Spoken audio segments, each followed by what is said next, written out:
Alikuwa ni mbunge ambaye hakupenda kuishi maisha ya kifahari. Alikuwa ni mbunge ambaye kila mara alionekana akijichanganya na watu wake licha ya umaarufu aliokuwa nayo. Mbunge huyu hakuonekana kuzungusha ukuta kwa lugha ya Kimombo fence katika eneo la boma lake. Bali mbunge huyu kila mara wananchi wake walipokuwa wanamhitaji walikuwa wana uwezo wa kumuona kwa urahisi. Kwani mbunge huyu alikuwa akipenda kutulia na kubarizi katika chini ya kivuli cha mwembe kilichokuwa mbele ya nyumba yake. Andamana nami sako kwa bako, ndugu mpenzi mtazamaji wa channel zetu za Padi Media, katika simulizi ya mbunge huyu alikuwa akipendwa na Walikoni, Simba Walikoni na Mugogo Walikoni, naye si mwingine ile isipokuwa ni marehemu Mwalimu Masud Mwahima. Alizaliwa tarehe mosi mwezi wa 11 mwaka 1949. Mwalimu Masud Mwahima alijitosa katika ulingo wa siasa mwaka 1987, wakati huo akipigania kiti cha eneo wadi ya Shika Adabu. Mwalimu Masud Mwahima alifanikiwa kunyakua kiti hicho cha eneo wadi ya Shika Adabu na kutawazwa kama mwakilishi wadi wa eneo hilo la Shika Adabu, huku akiendelea na majukumu yake ya kuhudumu kama mwakilishi wadi wa wadi ya Shika Adabu. Marehemu Mwalimu Masud Mwahima aliweza kuchaguliwa kama chairman wa Walikoni mnamo mwaka 1997. Vile marehemu Mwalimu Masud Mwahima aliweza kuchaguliwa kama naibu meya na kisha meya kikamilifu, ambapo alihudumu katika majukumu hayo toka mwaka wa 1999 hadi mwaka 2002. Ulipowadia mwaka 2002, marehemu Mwalimu Masud Mwahima aliweza kufanya mabadiliko ya chama cha kisiasa. Hatimaye aliweza kuamua kukihama chama cha KANU na kisha kuamua kujiunga na chama cha Ford People kilichokuwa kinaongozwa na Dr. Simeon Nyachae. Mwaka huo wa 2002, marehemu Mwalimu Masud Mwahima aliamua kujitosa katika kinyang'anyiro cha kuwania eneo bunge la Likoni, ambapo kwa wakati huo kiti hicho kilikuwa kinashikiliwa na aliyekuwa mbunge wa eneo hilo la Likoni, Suleiman Rashid Shakombo. Siasa ya Mwahima na Rashid Shakombo ilionekana kuwavutia wakazi wengi wa Likoni, ila ulipowadia siku ya upigaji kura, Suleiman Rashid Shakombo aliweza kumpiku Mwahima na kuamua kukichukua kiti hicho cha ubunge wa Likoni kwa mara ya pili, huku kwa nyakati hizo akiwa anashikilia tikiti ya Rainbow Coalition. Miaka mitano baadaye, marehemu Mwalimu Masud Mwahima hakuonekana kukubali kushindwa na mpinzani wake huyo wa karibu Suleiman Rashid Shakombo, bali marehemu Mwalimu Masud Mwahima alifanya mabadiliko mengine ya kisiasa, wakati hizo akiamua kukihama chama cha Ford People na hatimaye marehemu Mwalimu Masud Mwahima kujiunga na chama cha ODM. Uchaguzi mkuu wa 2007 ulipowadia, marehemu Mwalimu Masud Mwahima alikuwa tayari ameshajitosa katika chama cha ODM kilichokuwa kinaongozwa na Waziri Mkuu Raila Amolo Odinga. Marehemu Mwalimu Masud Mwahima alionekana kuwapendeza wakazi wengi wa Likoni kwa sera zake. Pia vile marehemu Mwalimu Masud Mwahima alionekana kuwa ni kipenzi wa karibu wa kiongozi wa chama hicho alikuwa Waziri Mkuu Raila Amolo Odinga. Likoni hey!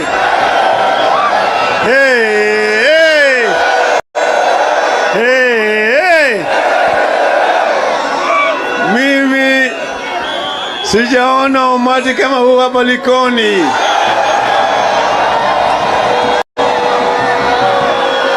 Tumefika baba. amefika Likoni.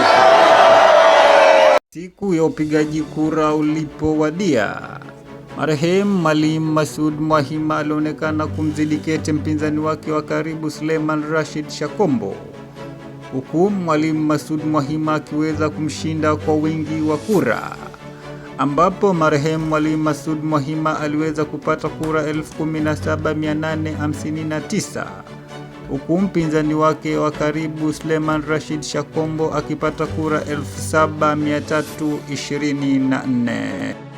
Marehemu Mwalimu Masud Mwahima kwa mara ya kwanza alitawazwa kama ndiye mshindi wa kura hizo na akatawazwa rasmi kama mbunge wa eneo hilo la Likoni.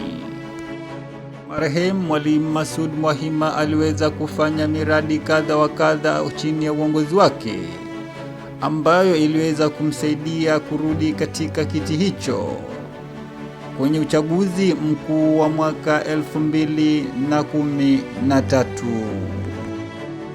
Ulipowadia uchaguzi mkuu wa mwaka 2013, Suleiman Rashid Shakombo aliweza kurudi na tikiti ya chama cha PNU, ambapo alikuja kivyengine na kuamua kulipa kisasi kwa mbunge wa Likoni Mwalimu Masud Mwahima.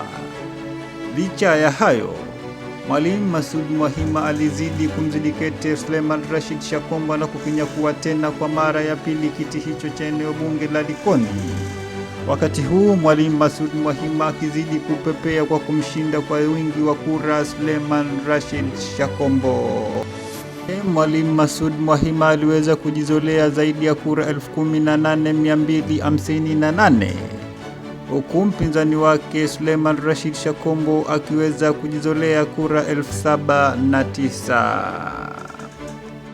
Marehemu Mwalimu Masud Mwahima aliweza kuja kukipoteza kiti hicho cha eneo bunge la Likoni mwaka 2017 kwa Mishi Juma Mboko. Kipindi cha uongozi wake, marehemu Mwalimu Masud Mwahima aliweza kufanya miradi kochokocho katika eneo bunge hili la Likoni, ikiwemo ujenzi wa mashule, ujenzi wa mahospitali, usafiri wa kila aina na mengineyo. Marehemu Mwalimu Masud Mwahima alionekana kuwajali wakazi wake wa eneo bunge hili la Likoni kwa kuamua kuwajengea hospitali ya kisasa, hospitali ambayo ilikuwa inapeana huduma muhimu za matibabu ikiwemo kina mama kujifungua kwa huduma za bure, hospitali ambayo inafahamika kama Mrima Hospital, ila kwa wengi wa wakazi wa Likoni wamezoea kwa kuita kwa jina kama Mwahima Hospital. Mwalimu Masud Mwahima hakuishi hapo, bali alionekana kujali usalama wa wakazi wake wa eneo bunge hili la Likoni. Marehemu Mwalimu Masud Mwahima aliamua kuwajengea kituo cha polisi katika eneo bunge hili la Likoni kwa kuamua kuwajengea kituo cha Shell Beach Police Station ili kudumisha amani na usalama katika wakazi wake wa eneo bunge hili la Likoni.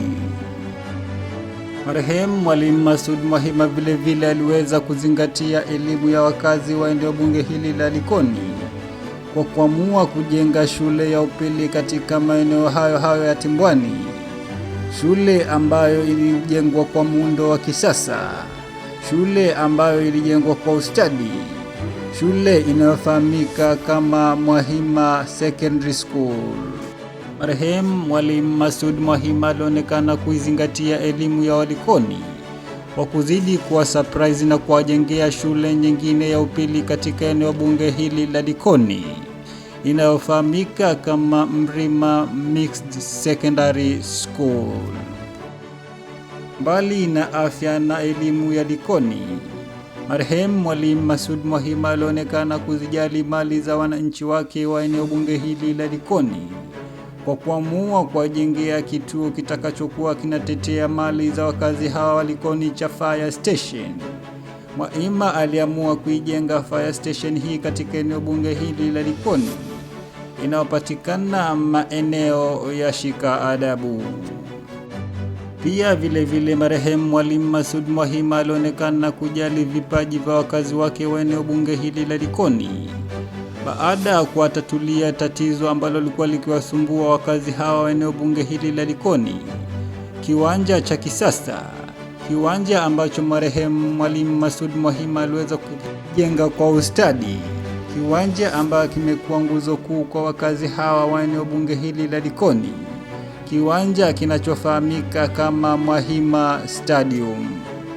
Mwahima pia vile aliweza kuzidi na kueneza mashule katika eneo bunge hili la Likoni kwa kuamua kujenga shule nyingine ya upili, shule iliyokuwa ikifahamika kama Bububu Secondary School, shule iliyojengwa katika maeneo ya Bububu. Ndugu mpenzi mtazamaji wa channel zetu za Padi Media, miradi iliyowezwa kufanywa na marehemu Mwalimu Masud Mwahima ni mingi, na tukisema tuichambue mmoja baada ya mwingine hatuwezi kuimaliza kwa sasa.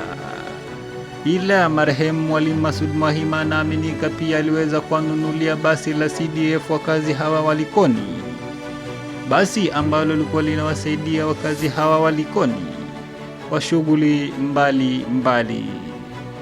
Marehemu Mwalimu Masud Mwahima pia vile aliweza kuwanunulia gari la ambulance ya CDF wakazi hawa wa Likoni, gari ambalo lilikuwa linawasaidia kwa matatizo ya afya wakazi wake wa eneo bunge hili la Likoni. Kabla ya kifo chake, marehemu Mwalimu Masud Mwahima pia anaaminika kuitetea na kuirudisha feri ya Mtongwe ambayo iliweza pia kuja kufunguliwa rasmi na Rais Uhuru Kenyatta. Mwalimu Masud Mwahima aliweza kuiaga dunia tarehe 25 mwezi wa 8 mwaka 2020. Wakazi wa Likoni waliweza kujumuika na familia yake, na marehemu Mwalimu Masud Mwahima aliweza kupata mazishi ya heshima, huku umati mkubwa uliojitokeza kujumuika na familia yake ulifurika nyumbani kwa kiongozi huyu na kuweza kumpumzisha kiongozi huyu. Licha ya kiongozi huyu kutangulia mbele za haki, wakazi wa Likoni mpaka hadi wa sasa wengi hawaachi kumzungumzia mpendwa wao huyu. Wengi wanaona ni kama ambayo walipoteza kiongozi muhimu. Wengi wanaona ni kama ambayo walipoteza kiongozi aliyekuwa na imani nao. Ila wakazi wa Likoni hadi kufikia mpaka sasa, wengi wanakuwa wakimwombea dua njema kiongozi huyu huko aliko. Kwa haya na mengine mengi, ndugu mpenzi mtazamaji wa channel zetu za Padi Media, endelea kufuatilizia kurasa zetu za Facebook. Katika FB tunajulikana kama Padi Media. Hivyo basi, ndugu mpenzi mtazamaji, usibonyeze kidude.